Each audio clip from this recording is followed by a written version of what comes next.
പരിശുദ്ധ മാതാവിനെ ഒരു പിറന്നാൾ സമ്മാനമായി ചൊല്ലുന്ന പ്രാർത്ഥന. മാതാവേ, ഈശോയ്ക്ക് ഇഷ്ടമായ വിധം ജീവിക്കാൻ ഞങ്ങളെ സഹായിക്കണമേ. മറിയം സ്ത്രീകളിൽ ഭാഗ്യവതി. മറിയത്തെ എലിസബത്തും മറിയം തന്നെയും വിശേഷിപ്പിക്കുക ഭാഗ്യവതി എന്നാണ്. ഭാഗ്യവതി ആകുവാനുള്ള കുറുക്കുവഴി ലളിതമാണ്.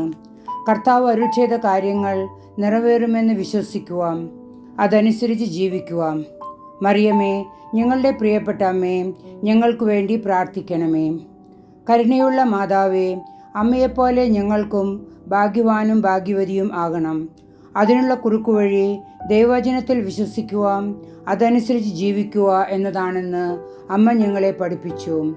അമ്മേ, പലപ്പോഴും ദൈവവചനത്തിൽ ആശ്രയിക്കാനോ അതനുസരിച്ച് ജീവിതം ക്രമപ്പെടുത്താനോ ഞങ്ങൾ തുനിയാറില്ല.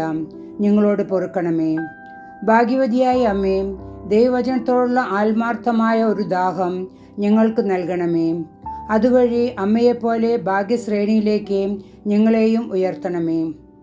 നമുക്ക് സന്തോഷത്തോടെ പരിശുദ്ധ കന്യാമറിയത്തിൻ്റെ ജനനത്തെ പ്രതി ദൈവത്തെ സ്തുതിക്കാം. സർവേശ്വരൻ്റെ മാതാവേ, ഞങ്ങൾക്ക് വേണ്ടി അപേക്ഷിക്കണമേ. നന്മ നിറഞ്ഞ മറിയമേ സ്വസ്തി, കർത്താവ് അങ്ങയോടുകൂടെ സ്ത്രീകളിൽ അങ്ങ് അനുഗ്രഹിക്കപ്പെട്ടവളാകുന്നു. അങ്ങയുടെ ഉദരത്തിൻ ഫലമായി ഈശോ അനുഗ്രഹിക്കപ്പെട്ടവനാകുന്നു. പരിശുദ്ധ മറിയമേ, തമ്പുരാൻ്റെ അമ്മേ, പാപികളായ ഞങ്ങൾക്ക് വേണ്ടി ഇപ്പോഴും ഞങ്ങളുടെ മരണസമയത്തും തമ്പുരാനോട് അപേക്ഷിക്കണമേ. ആമേൻ.